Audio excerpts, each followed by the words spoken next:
Hello and welcome back to the Mandarin Blueprint Podcast, episode 84. Today I'm going to start off with a grammar point relating to relators. That's what we call prepositions, or 介词.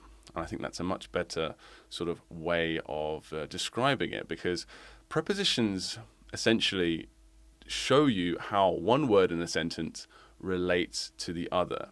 And specifically today, we're going to talk about the 8th character from the Mandarin Blueprint Method, 从, which pretty much directly translates, for the most part, as from in English. And it can be pretty much used in that exact way. So however from is used, that's how 从 is used. So as usual, instead of going on and on about how it works in theory, let's have a look at the first example sentence straight away and you'll see what I mean. So take a look at this one. 有一只狗从门口走过来. So there's a dog or a dog, 有一只狗从门口. So from the 门口, the doorway, 走过来. So walked over to the speaker, to me. So a dog walked from the doorway to me. So in English we say walked from the doorway, but in Chinese we say from the doorway walked to me. So 从门口走过来. Okay?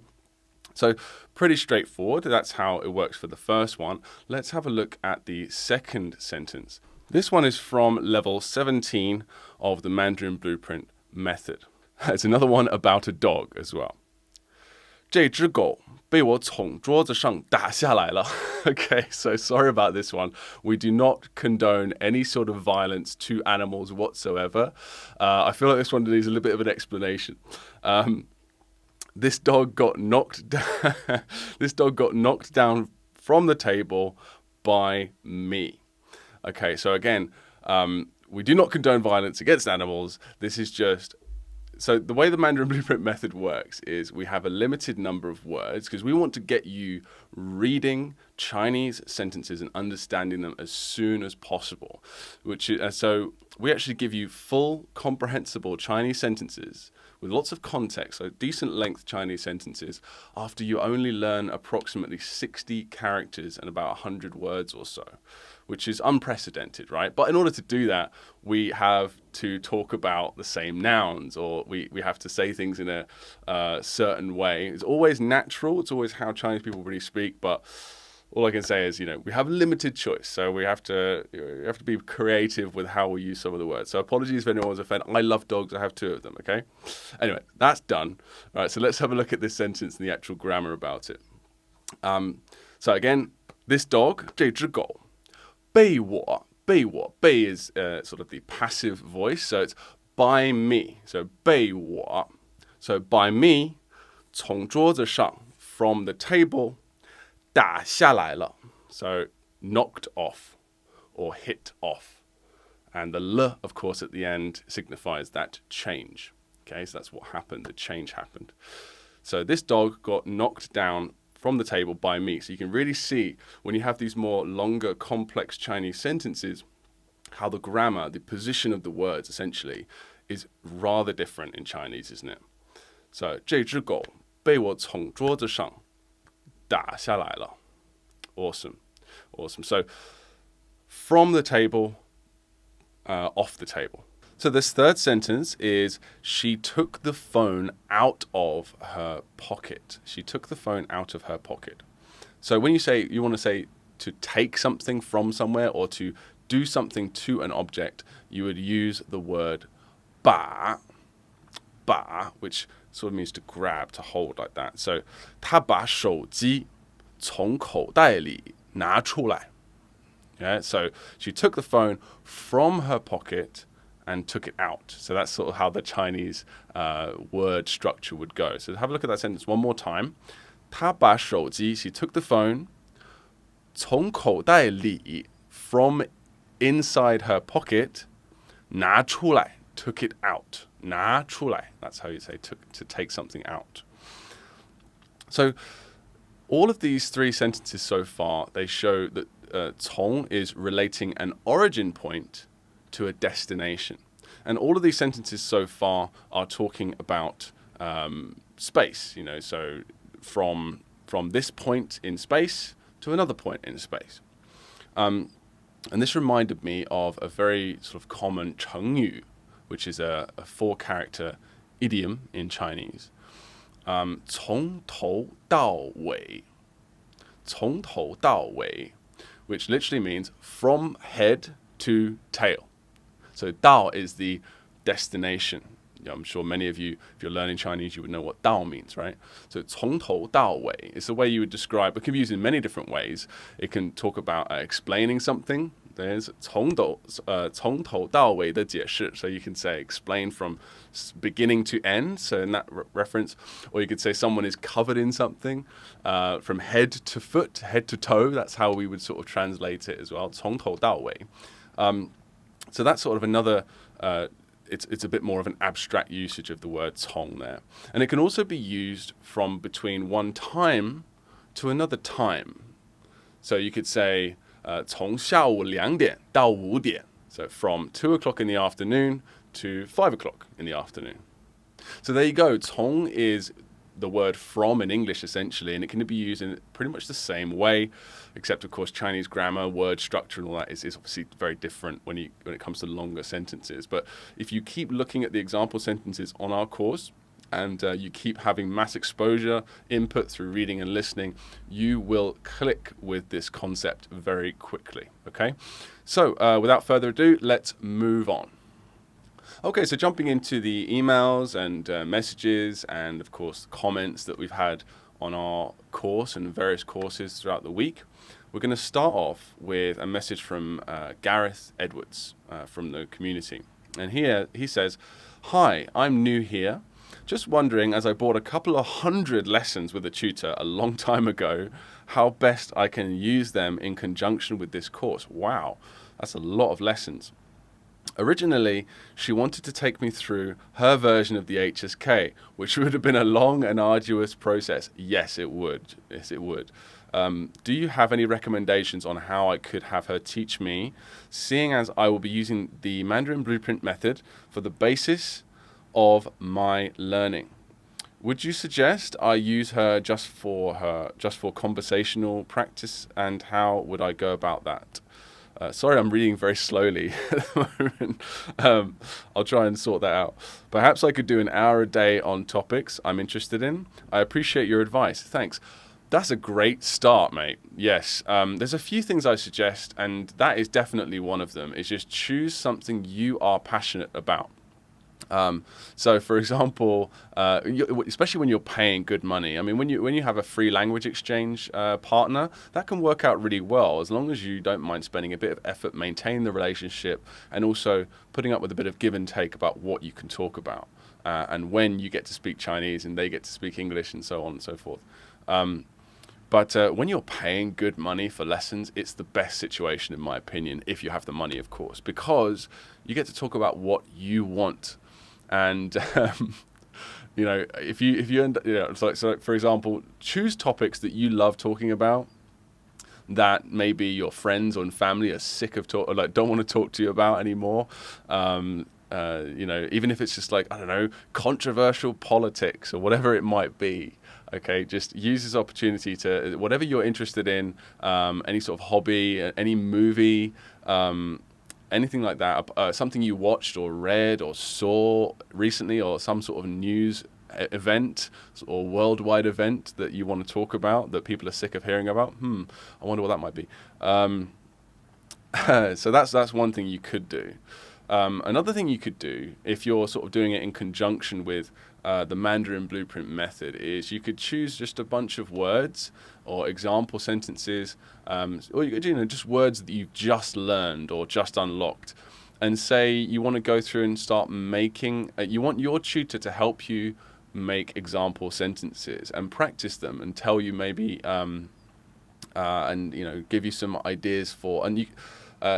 If you do that, that means that you can make flashcards out of them. So whatever sentences you make together, maybe you could try and make some without, if you have the rough idea about how to do it, how this word works, you could try and make your own sentences. If they're wrong, maybe he or she, your teacher, could correct you and tell you why they're wrong. And you can make flashcards out of these correct sentences. But for me personally, I just like choosing something that I love and then just chatting about it and doing my best. And then the tutor is there to note down any common mistakes that you keep making without interrupting your flow. When the conversation dies down a bit, you can have a chat about where you can improve, and then where you keep making mistakes, maybe she can again make more example sentences for you. So the wonderful thing about a native tutor, and the thing that they can do that non-native tutors like Phil or myself aren't so good at, is tell you when things exactly are wrong and how to say them right, because they have had just so many more thousands of hours of native input and speaking and writing practice and all that stuff.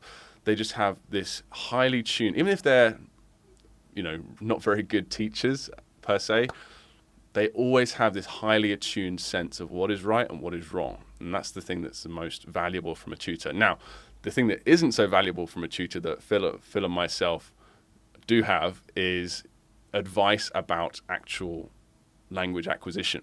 So don't necessarily go to your tutor for advice on language learning, but do use them to create example sentences that you can maybe make into flashcards if you like, to tell you where you're going wrong and to tell you how to go right in terms of how you're producing the language, okay?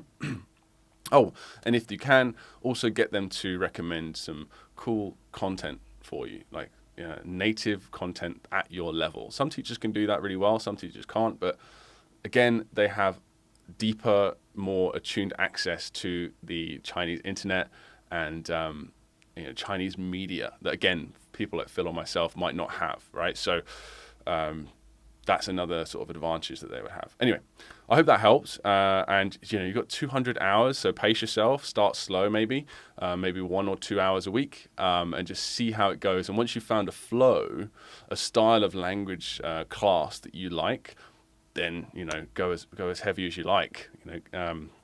And you will see, as long as you keep up with the Mandarin Blueprint method, you keep up with reading and listening. If you also throw in a bunch of hours of speaking practice, which is essential for fluency, you will just see lots of clicks. You'll feel lots of clicks happening all the time, and you'll see your level go up very quickly, as long as you have the input. So I always say, Phil agrees as well, roughly 80% input stuff going in and maybe 20% stuff going out is a general level to aim for, I think. But everyone's different. All right, so the next question here, or comment rather, is from Peter Walsh, again in the community, the forum. It says, "Hi there, just to let you know, you guys know that I'm having a great fun devising stories in my head. You've certainly brought me down memory lane. What with all the wacky imagery I link with my past? I just joined last Sunday and I'm making solid progress, albeit spending too much time on making my own pictographs to reinforce acquisition. But that's the pedantic nature in me. Well done to you both on such a novel way of instruction. 谢谢. As the memories are personal and mixed with my imagination, I cannot but recall their meanings. Charlie Bucket floating on 7-Up bubbles, the interaction of the swan and the swallow giving Charlie air bubbles to get him out of their way." And he's done a wonderful...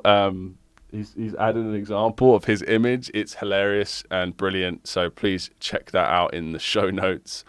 But yeah, you don't need to do any of that, Peter, but you're aware that you don't need to do it. It's just what you like to do. So as long as you enjoy doing it, if you don't mind, slowing yourself down somewhat, I've got no problem with that at all. Keep the images coming as well if you don't mind. Fantastic. So the next one here is from John McCann by email. He says, "Your lessons are very entertaining and you have a flawless Beijing accent." It's certainly not flawless, but I really appreciate that. It would seem, yeah, it's not 100%. But I guess it's like 98%. You and Phil are both inspirational. Thank you very much. I'm so glad I cut loose of Rosetta Stone, but still may use it upon occasion. With lockdown and not being able to work, to keep anxiety at bay, I feel motivated after a few false starts to really nail Mandarin. Excellent. One of your best pieces of advice: avoid classes for the most part. A 4-week, 2-hour per week Mandarin course at China Institute is $400. The teachers are native speakers, but with so much online content, unless I move to China and I have Chinese friends who now I can speak to in Mandarin. I speak French, Italian, studied Russian in high school, and have worked at Japan Society, where they have an excellent school. And with half our staff being Japanese, I picked up a lot fairly quickly. Also, we traveled to Tokyo, and those business meetings would begin at 8 a.m. and conclude with dinner and then lots of drinking. They love their scotch. So I would be totally jet lagged and hammered the next morning. But when Japanese starts including kanji, it makes studying Japanese and Mandarin together impossible, as I found out in London at SOAS. Not sure what that is, but I guess it's a school. Oh yeah, of course it is. Also know enough Latin to read, and one of the world's most difficult grammar languages, cóng, or Biblical Greek. Every word has a declension or an exception to the rule. Oh my goodness. So, with Phil patiently guiding me through Anki, I spend about 45 minutes a day on pronunciation. You are wise to put that at the front of the course. Even the slightest slip in tone can change the meaning of a word. As an East Asian art historian by vocation, I think that learning to read will even take priority over speaking, as I am always reading art catalogues in Chinese. Yeah, do what you enjoy. Use Chinese for how you want to, for what you want. You don't have to do it for speaking. You don't have to be a master speaker or a master reader, whichever you fancy. I found my father's old school books. He studied in Tongzhou boarding school, and his texts were in traditional characters and had the old Wade Giles transliteration. Thanks. Yeah, so John's father was born in Beijing, which is very cool. So thank you very much for that, John. Really appreciate that, mate. I'm glad you're enjoying the course and it's helping you through the anxiety of this nonsense that's happening right now. So next we have a lovely email from Al, who randomly sent us a really nice email with the subject line, "A word of encouragement," which was just really nice, and I'm sure he won't mind us sharing it with you. He says, "Hey guys, just a quick note to encourage you both in your MBM undertaking. That's Mandarin Blueprint Method, by the way. As you may well imagine, my brain is swimming at present with almost constant cramming that I've been putting in with your course day after day, and happily so. But there is one thing in particular that you both do that sets you apart from the rest of the pack, so to speak. And that thing is that in each and every lesson where you use a video to teach a point or model a word or sentence, you do it yourselves rather than the great videos with Annie aside, have someone else to step in to model the examples for you. What hit a home run for me and instantly made me know that I had stumbled upon something real and not just another Chinese course was seeing and hearing Luke sitting on a bench and telling us about the MBM and doing it in Chinese. I don't mind telling you, had that ad been only in English, I would not have listened more than a few seconds before moving on and forgetting I'd ever seen it. Well, I'm glad that worked. So, although I know that you both already know that you're very much on the right track, and it's evident in the confidence you both show, and rightly so, as you've earned the right to it, hands down. A word of encouragement is sometimes in order. Now, already a month into this, you can consider me not just a satisfied customer, but something of a fan. And I don't easily ascribe that sort of celebrity status to my fellow beings, regardless of their societal status in the world of men. I respect you guys in large measure because I respect what you have accomplished. Which in my book is very much something worthwhile. Side note, for the first month, I've mainly only been putting in 2 to 4 hours per day on average, starting late last week. I'm attempting to muster the discipline to do this full time. For me, that means a minimum of 8 hours daily or 40 hours per week. I have to fit in other things that in as well, so that means 12-hour days when I can manage it. I'll be up at 5 in a few short hours to hit the virtual books again, starting it with an hour and a half of Anki decks and moving on to the lessons. That's flashcard decks for anyone that doesn't know Anki. At times, I have to go get a breather because my head starts to choke on it. But when I consider how quickly I'm actually learning and comprehending the material, it's very much worth it. Several years ago, I worked at a Chinese-owned and operated gold mine for several months during the relatively short summer work season they have there. I went primarily for the opportunity to practice speaking Chinese. The excavators I operated were usually equipped with a USB port, so I would plug in a key and listen and repeat to the Pimsleur Mandarin lessons for maybe 6 to 8 hours a day while I worked, until I literally had to stop because my brain just would not absorb the lessons. It was a great, if incredibly boring experience for me. By the time I returned home later in the season, I was actually having very short, very basic conversations with the workers there, none of whom could speak any English. I got to say, I did the same thing. I mean, not for 8 hours. I don't quite have your fortitude there. I can't do that. But I did it for at least 2 hours a day, I would say. Listen to Pimsleur, and I did that for about 2 months, I think. It was a month. I can't remember. It was a lot. I listened to the entire Pimsleur thing like 1.5 times. Once is like 90 hours, I believe, in total. So I put in about 100 hours or so of that. And yes, within 2 months, I could go to China and I could have basic conversations. And because, I drilled it so hard, it's basically rote learning, but it's spaced as well. So it's kind of a mixture between rote learning and spaced repetition in a weird way. But it worked. It works for some people, and there's a reason why Pimsleur are still around. Yes, it's boring, and a lot of people can't handle that, just repetition. But for those that can handle it, it works. I got to say, at least for a short time. I mean, I forgot most of it after a year or two. Almost all of it actually. But for short term, if you want to go and you want to just improve your Chinese just briefly, Pimsleur. And it's great with pronunciation because it's all very standard pronunciation. But that said, as good as Pimsleur is at what it does, I have to say that it cannot touch MBM. And I know that Luke can concur in that point. Sadly, when my season working at the Yukon ended, I stopped the Pimsleur lessons and never went past the early part of the third of 5 levels. But I got the impression from skipping ahead and listening to bits of the higher levels that my Mandarin would only have been very basic at best, yes. Had I followed through and completed the entire course. I get the sense with MBM that when I come out of the other end of the assembly line as a newly minted Chinese speaker, I will be in a very good position to be able to move on from that point towards achieving a high level of competency in Mandarin. I am ultimately shooting for HSK 6, and my goal is to achieve that from my small town with the benefit of exposure to a local Chinese-speaking population.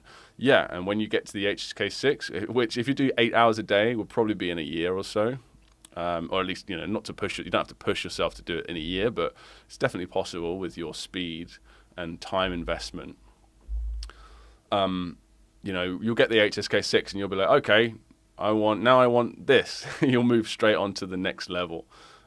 Which will be, what you decide. I want to be able to read this book. I want to be able to have this conversation about this topic. And you'll just keep adding on goals, which is a good thing. It's rather ironic that both of the gas stations here in town are Korean-owned and operated. As a Korean second language for me speaker, I find myself wishing that the owners were Chinese. Cheers, boys. Al. Thanks very much, Al. That was an awesome email, and it was a pleasure to read. And we get that. We've had that a couple of times. Like, I'm sure you know. I was like, no, we don't. We don't know until you tell us. And I'm glad that it works so well for you. It's just great. It's fantastic. That's all I can say, really. I'm not exactly got the best way with words, have I? But awesome. Thank you very much for that. Keeps us going.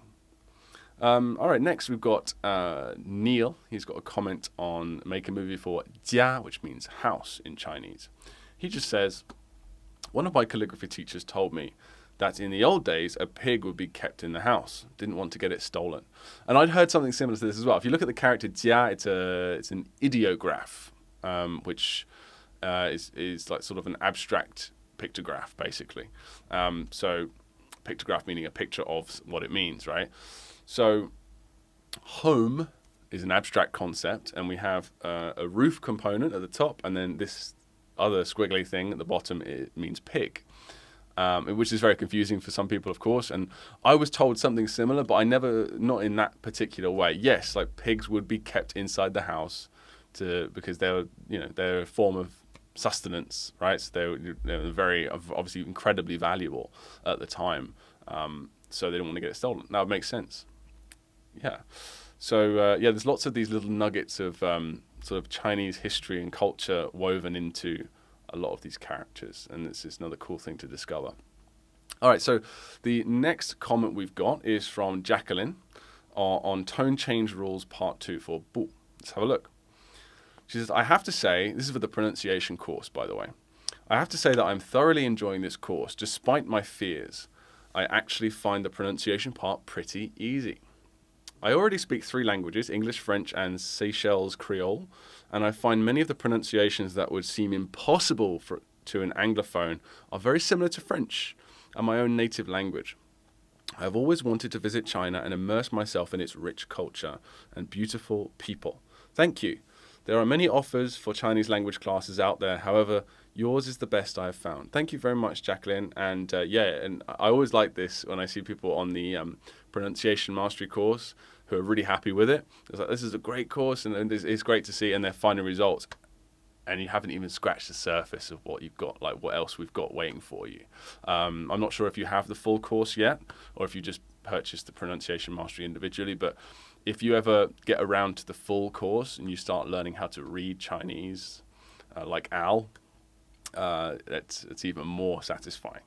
But yeah, pronunciation in Chinese is not that bad. It's if you know how to teach it, and there's only 7 major points, like pronunciations that don't exist in English, but they're basically 3 different tongue positions, right? And once you master those or start to, it's not that intimidating whatsoever. And also, I can't say because I'm a native English speaker, but I would certainly say that English, at least there's a lot more to English. There's a lot more subtle, different sounds in English than there are in Chinese. Next one here is from Rebecca McCarthy on a stroke order video. We have little videos for all of the 12 different stroke order rules in Chinese just to help people write characters better.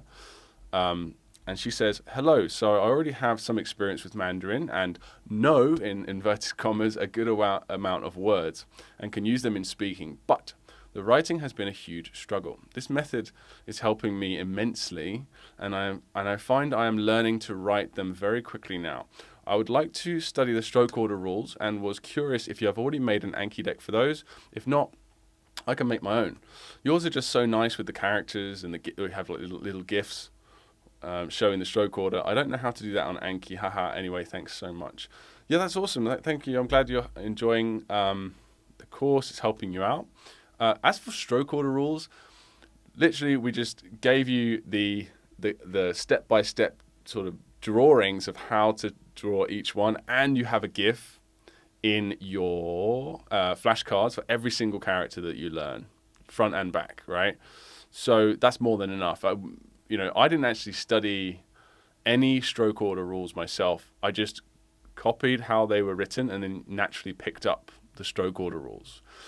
And I don't think, I off the top of my head, I can't think how you create an Anki deck for that. But I guess you could. But I don't see it as necessary, Rebecca. I think that you can just keep reviewing those stroke order videos if you want. But I don't even think that's necessary. I just made that as an extra cool thing that people might want to see, just to show you how many rules there are.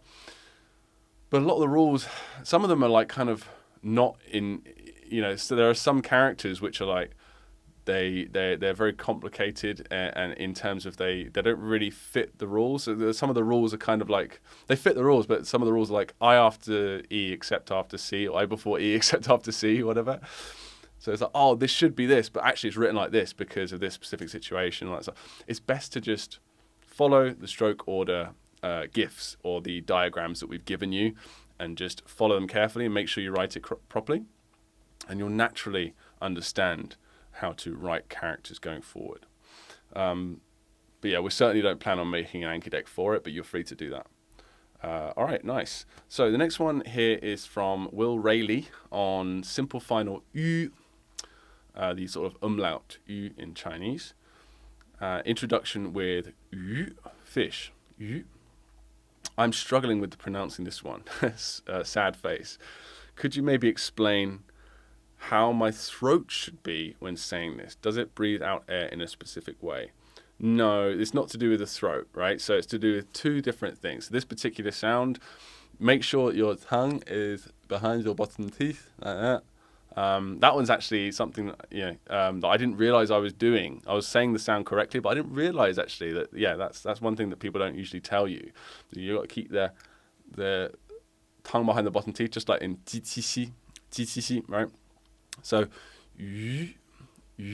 so you'll notice that the corners of the mouth are sort of tight, like doing a little duck face like that. Yeah, but not that tight. I'm just showing you, right? So it's like slightly tight at the corners, and that's it. There's nothing going on with the throat. It's just those two things to keep in mind. If you still can't do it, practice. Just got to keip practicing. It doesn't come naturally to everyone, every single sound. Or there's always some challenge that you're being given that's specifically down to you personally, and that's it, right? So it might just involve a little bit of extra work, either mentally or physically, but you'll get it. Okay. All right. The next one we have is from Simon Meller. He says, "Big ups to Phil for that incredibly mighty beard," and that's it. All right. So well done, Phil. He's actually got rid of it now, but I'll let him know that you like it. Maybe he'll bring it back. Next one from Bree Bro. Make a movie for Zhao. He says, in this case, I can imagine the props. By the way, the props are the components. They're the objects, mental objects that we suggest that you choose for representing the component parts of the characters in your mind, in your imagination, in order to learn them. And he says, in this case, I can imagine the props being Dan and Guan, like the stick. How do we decide in this case which props fit the most? I feel like the sun and the shi, the cross, are more or less the same difficulty, but that Guan and Dan are way different in terms of strokes. Is it related to the choice? Choose whatever you like, as long as it works. You're not just that it could physically work. Like that could definitely work. No problem whatsoever. You can definitely choose your own combination of props, and we've had actually very few examples of this, but there's been a couple of examples of people giving prop combinations that me and Phil actually look at and we're like, okay, this is actually better than our suggestion, right? But that's quite rare. But there's very little about this entire method that is 100% you have to do this. Very little. Right? A lot of it is down to your own personal choice, and this is an example of that. So if you want to use a different prop combination, Bree, go ahead and do that. That's fine. Next one is from Alex Sumray on problem initials zhi, chi, shi, and r. He says, thanks for the course so far. Just to keep me sane, are these tongue positions hopefully going to become second nature with practice? It feels pretty unnatural at the moment and hard to remember, and nigh impossible for me when in the flow of a sentence, on top of getting the tones down at the same time.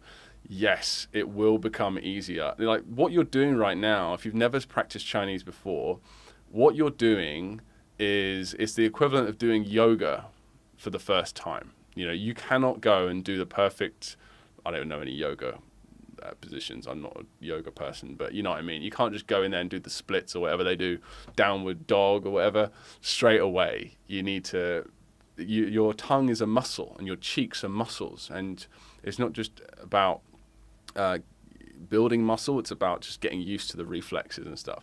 When I started out, I've got pretty close to native pronunciation, but when I started out, my individual sounds sounded great, but I could not stitch them together. And sometimes, you know what, I still can't if I'm in the wrong situation, or I try and say something I haven't said in a while. My muscles or I haven't have done much speaking practice, and I just try and say a sentence at native speed, and it messes up because my tongue's like, what's going on?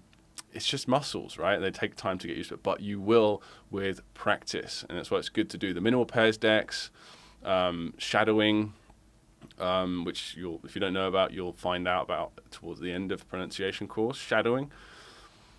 drilling, just stuff like that in your own time. If you just do that, it will become easier and easier and more second nature.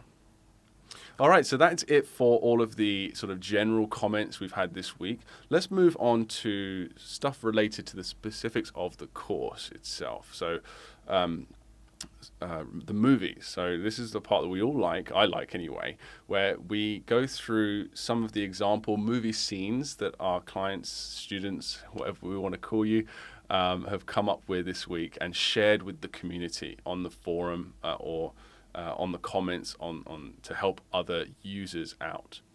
And some of these are fantastic, as always. All of them are fantastic, actually, but some of them are especially great. So let's start off with Al. Al's given us a bunch, but I'll choose this one as the one to share with you this week. This one is for the character pa, which means afraid or scared. And it's made up of heart on the left to signify that it's some sort of feeling or emotion, and bai, which means white. Okay. He says, I came up with a couple of useful items for this one. Well, useful for me at least. First, the left prop. As soon as I looked at it, I saw a stick with 2 tears, a crying stick. So I Googled it, and after wading through dozens of pictures of crying stick men, I actually found a picture of a crying stick with tears from the eyes. In my imaginary world, crying sticks have the effect of making their bearer very susceptible to emotions. I love the idea of using Google or whatever image search to connect with concepts that you're, like links that you're trying to make mnemonically or whatever, visually in your mind. It's always helped me out a bunch, especially for learning words, but it can also help you with inspiration for learning characters too. So, the back of my A set, my P actor, Paul Hogan, is going for a walk and just happens to be carrying a crying stick. A tough guy like him ought to know better. As he walks, he begins to feel inexplicably afraid. This is where the acting skills are going to come out. He's going to start acting scared. He spies an empty white paint can in the distance. The closer he gets to it, the more fear he feels, until he is finally close enough to see inside the can, whereupon he discovers Pennywise the clown hiding and casting fear vibes in his direction. Yeah, and that's an example of, there's a really good scene, and it's an example of bringing in an extra object or person or thing to represent the keyword more clearly to you, which is absolutely fine. Never bring in objects, we always say this, never bring in objects or people or things that are not directly related to the keyword or the props. Don't just bring stuff in for no reason, right? But it's fine to bring stuff in like this to sort of accentuate, exaggerate the meaning of the keyword here. Awesome. Bell Hermawan, make a movie for zhuō. Okay, so zhuō, it means, if you look it up in the dictionary, I think it will just mean yesterday or last, I believe. I can't remember exactly off the top of my head, but it's a very abstract character. It's not used on its own. Never used on its own, like, chi or tian, but it's used with tian together, day, to mean 昨天, yesterday, right? So, it's an abstract concept. Let's see how Bell handles it. Zoolander is in the kitchen of my old house, about to cook breakfast, but there's a cartoon sun singing the Beatles. Okay. Here comes the sun. Zoolander tells the sun he hates this song, but the sun keeps singing it anyway, in a fit of rage. Zoolander suddenly wields a saw as a weapon and threatens to hurt the sun. The cartoon sun cowers and starts singing Yesterday instead. Zoolander is appeased.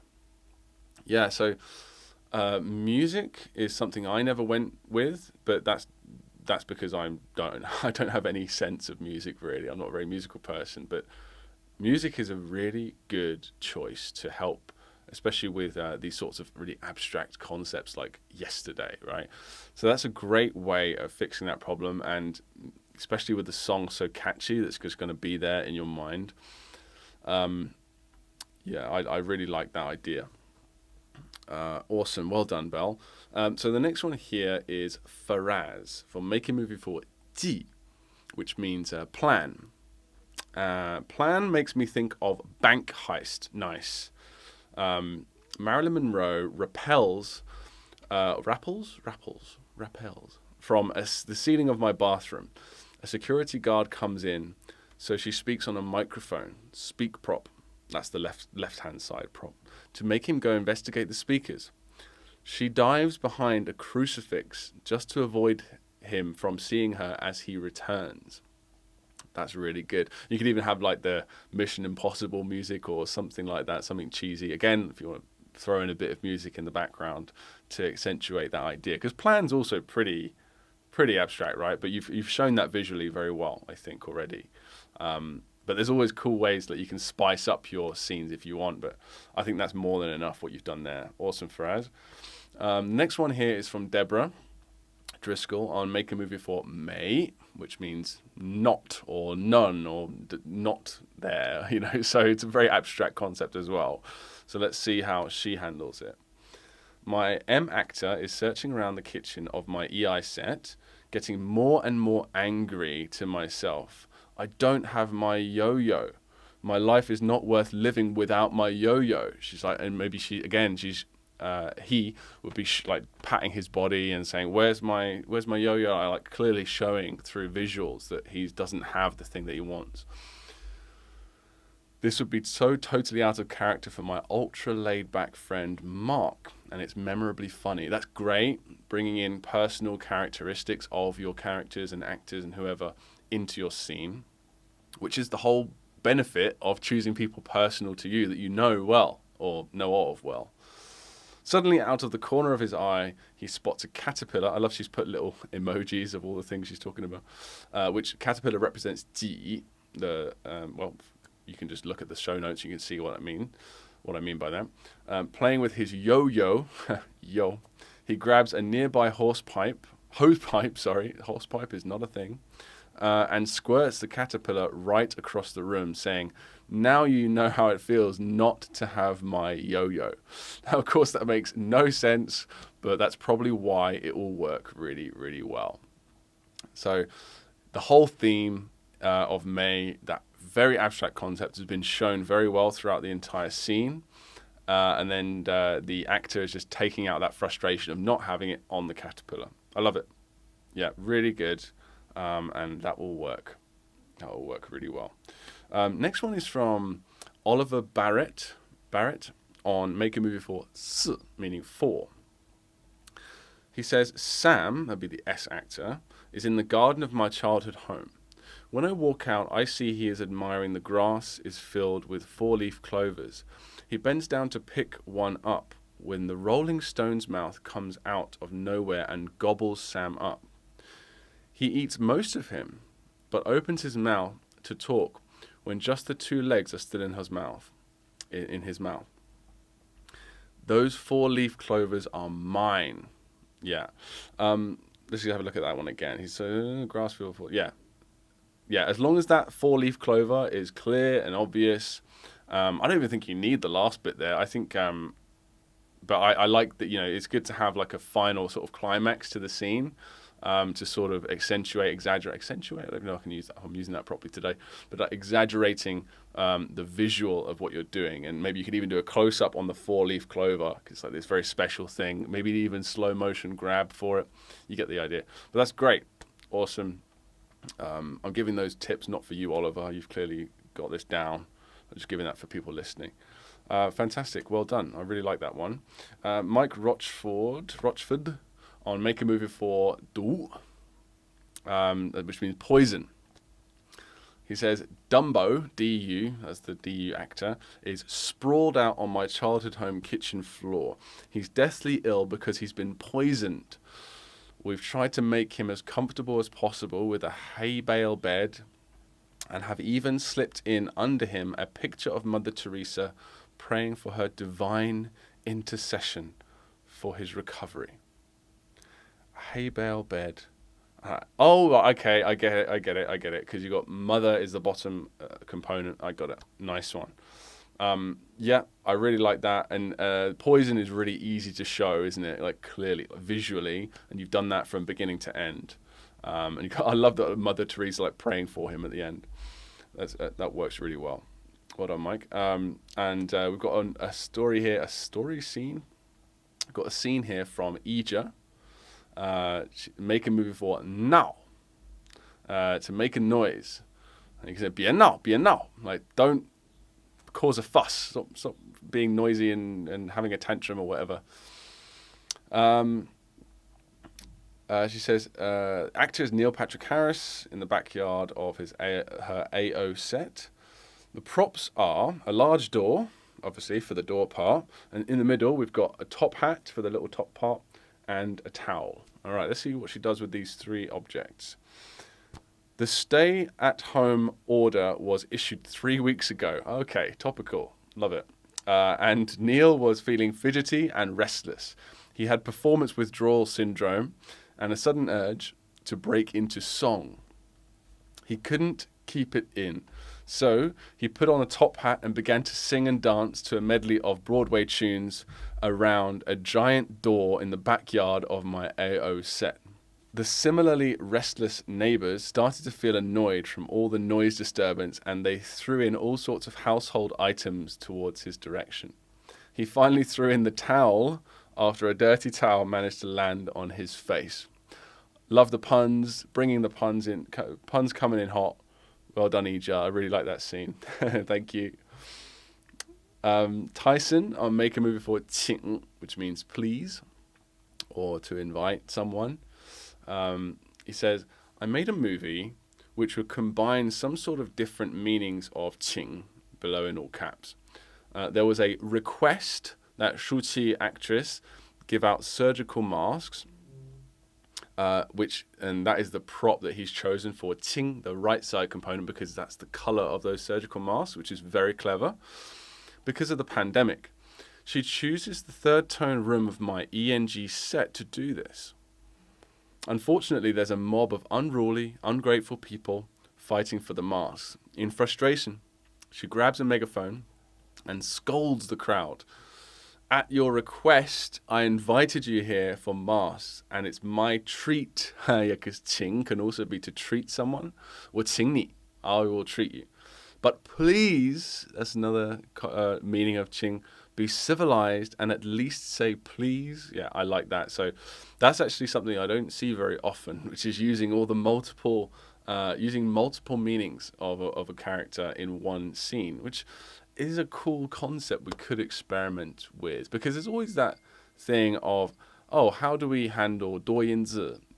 You know, like how do we handle Chinese characters that have several meanings and different, maybe even different pronunciations too? Yeah, that's what 多音字 is, right?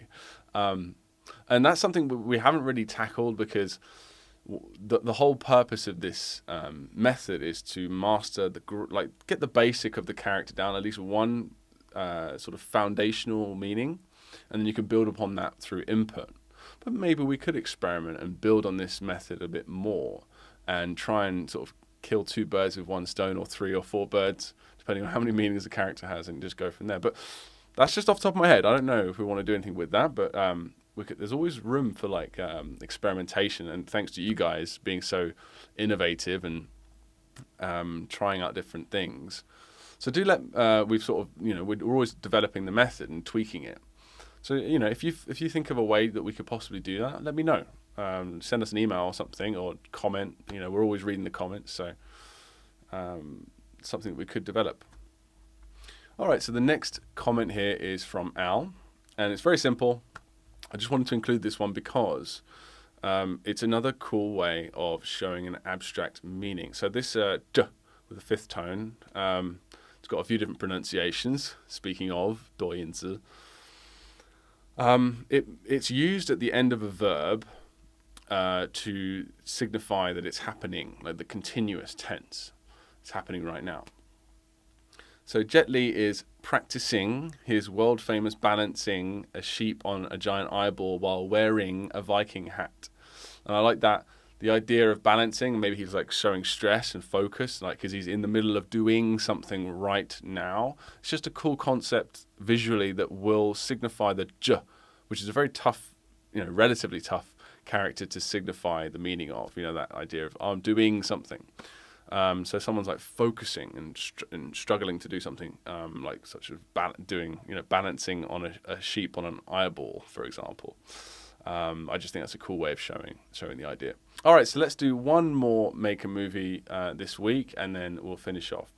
So Tristan Knotts make a movie for bien, which means side. He says Billie Eilish is at the AN set, standing in the middle of the road. That's the road component. Out front, she is wearing the ring of power, which means, which is the li component. She raises her hand and powerfully casts them downward and out to the side, causing all the cars and everything in her path to be thrown to the side of the road, clearing a path forward. That's really cool, and using a bit of CGI special effects. Very nice. I really like that one. Very simple, very straightforward, but very powerful. So thank you very much, Tristan, and thank you everyone else for your comments and suggestions this week. It's really helpful. Please keep them coming. As I always say, it's a pleasure to read. Thank you for the praise as well, for those of you that sent in those really nice emails and messages. Always appreciated. And yeah, thank you very much. And we will see you in a couple of weeks. So thank you very much for tuning in, guys. See you soon. Bye-bye.